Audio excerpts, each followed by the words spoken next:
Hey, what's up, everyone? Today we're going to be talking about RVs, whether you should buy private party or whether you should buy from a dealership. Ultimately, this is going to be completely up to you, but we're going to go over the pros and cons of purchasing from either. So, as far as a private sale, I would say probably the biggest benefit to purchasing from a private sale is obviously not having to pay taxes and also not having fees. Although, when you do purchase from a dealership, you shouldn't have too many fees. If a dealership is listing one price and then you go in there and you have $2, $3, $4, or $5,000 worth of fees, say I'm not going to pay it and walk away, because they should really disclose up front, kind of what they have. I mean, every dealership's going to have like a dealer docking fee, small fees of that nature, license transfer, paperwork fees, and that's completely normal. But don't think that when you see a price and you go into a dealership and all of a sudden they give you a paper and you have all these extra fees that you should be having to pay for that. So, but just avoiding any fees at all, dealer docking fees, taxes, buying private party, you shouldn't run into those. Now, you can save quite a bit from buying private party, and as far as the tax savings, especially when you're purchasing an RV that's pricier. I mean, you can save a significant amount on a $200,000 RV. I mean, you could be looking to spend, $16,000 or whatever it is, depending upon your state and how much you have to pay in tax on saving in taxes. Now, there are certain states that actually don't even charge tax, like Montana or Alaska. So if you're in those states, then you're already at an advantage as far as buying from a dealership and not having to pay certain taxes and that kind of avoiding that. But as far as buying private, you shouldn't have to pay taxes. That's the number one and I would say biggest thing, is saving financially on not having to pay taxes. One of the disadvantages is that if you have a trade-in, which most people, I would say 80% of the people purchasing an RV of the market, have already owned an RV in the past or even currently have one. So they're going to want to trade that in. You can't trade in an RV generally unless the person you're purchasing from is looking to trade to a private seller. You can into a dealership. Most dealerships are going to take in your trade, or at least give you an offer of some kind for your trade, so that a lot of people also don't have the space. They want another RV. They have their current RV. They can't keep their current RV and they want to trade it in. So with the dealership, you can trade it in, and with a private seller, generally, you cannot. So private sellers, the biggest downside, and this is the most important, especially when it comes to buying an RV as opposed to something else, like maybe even a vehicle, a car, or something that's not as high in maintenance, is the condition of the RV. When you purchase a private seller, almost never, unless you have something in writing from them, have any reassurance that what you're purchasing is in good shape and there's not issues, or that what they've told you there's issues with, that there's not other issues that you don't know about. And to be quite honest with you, a lot of people who own an RV aren't RV mechanics, and they don't always know exactly what's wrong with their RV. So even if they let you know the things that they do know about, there's probably, for every one thing they do know about, there's 5 things that they don't know about, that there is problems going on with their RV, because RVs can have issues. So when you're purchasing from private party, you really should either make a thorough inspection yourself of the RV, go up on the roof, go through the RV, look at the tires of the RV, look at the windshield, and go through all the appliances, turn them on, see the slides go in and out if you're looking at an RV with slides, and make sure that what you see is what is working and operational, because what you see is what you get as far as a private seller. So that's definitely probably one of the biggest, I would say, downsides, is that when you purchase from a private seller, there's no promise that you are getting something that functions as it should, unless you can see everything operate even when you see things operate, there's so many things that can be hidden that you don't know about. And part of that, in addition to that, is that you can't return it.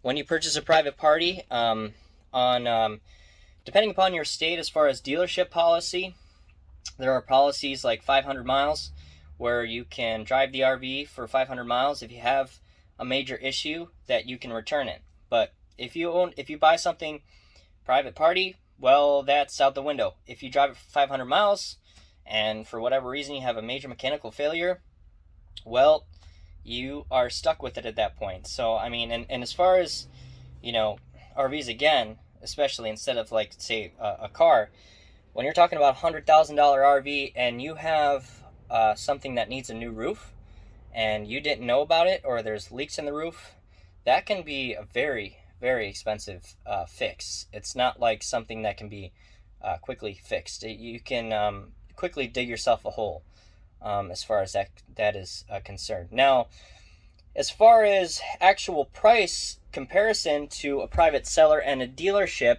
as far as the actual price of the RV as opposed to the additional cost of tax and things like that, some people often think that they can get a better deal in a private seller as far as purchasing private than purchasing from a dealership, which by all means is not always true. It just completely depends on the dealership, on the RV that you're purchasing, on the private seller, and whether they actually have it listed for a good price or not.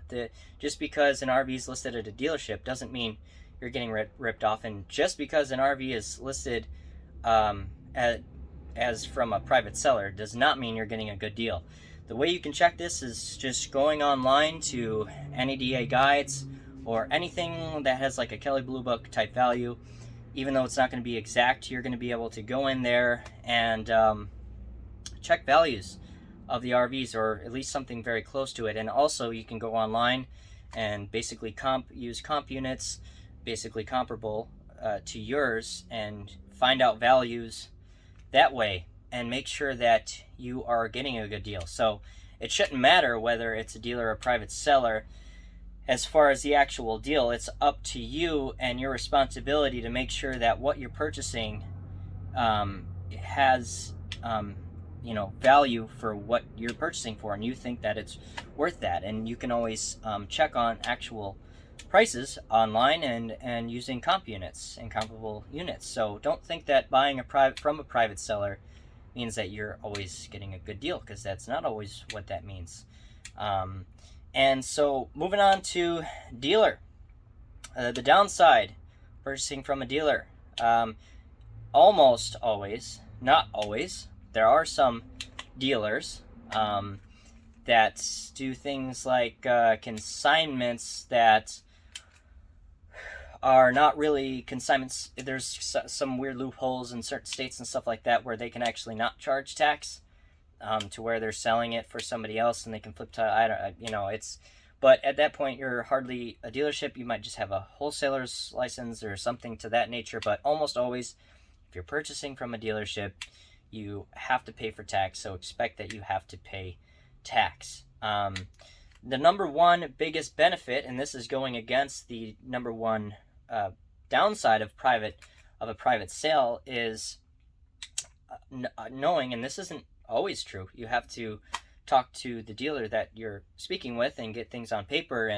and find out from them what they promise and what they do to an RV, to find out what they do as far as promising to you that you're getting a working coach. Here we have a PDI, which is a pre-delivery inspection, ensuring that everything mechanically is working sound, so that when you have the RV delivered and pick up the RV and you get to see everything operational, working, functioning properly, and you have a promise that we've gone through the RV and that you're getting something that works properly. So even if you're spending $5,000 on tax, I promise you, if you know that you're getting an RV that works and runs and operates properly, it's much better taking that $5,000 tax hit than it would be if you're taking a $30,000 roof slash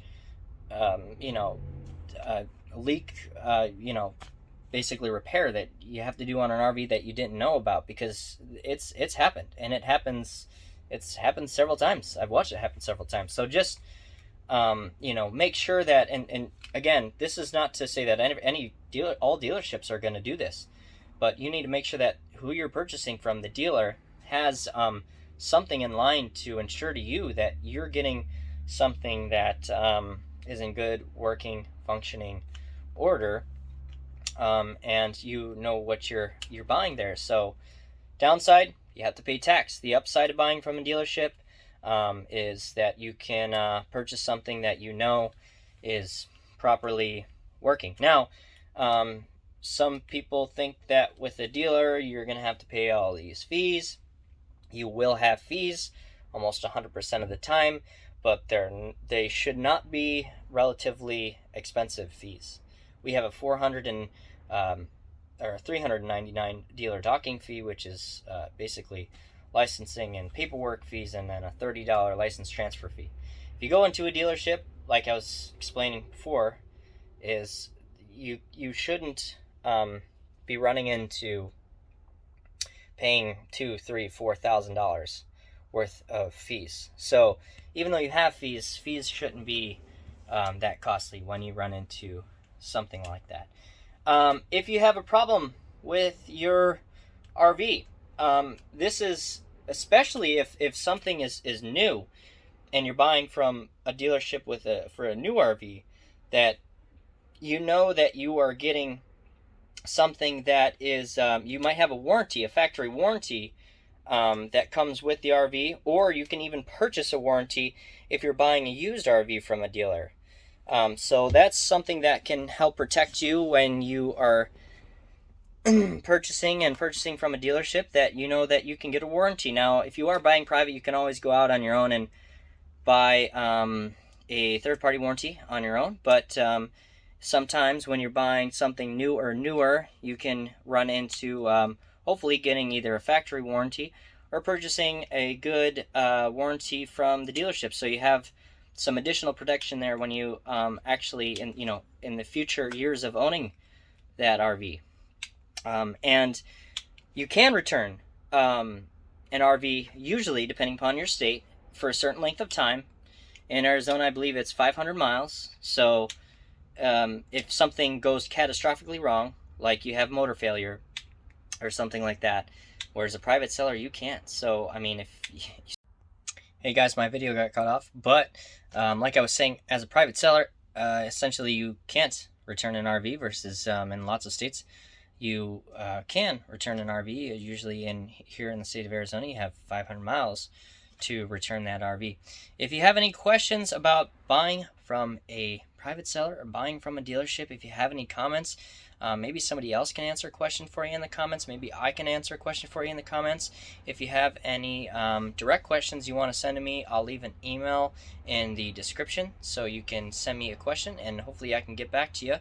And as always, thanks for watching.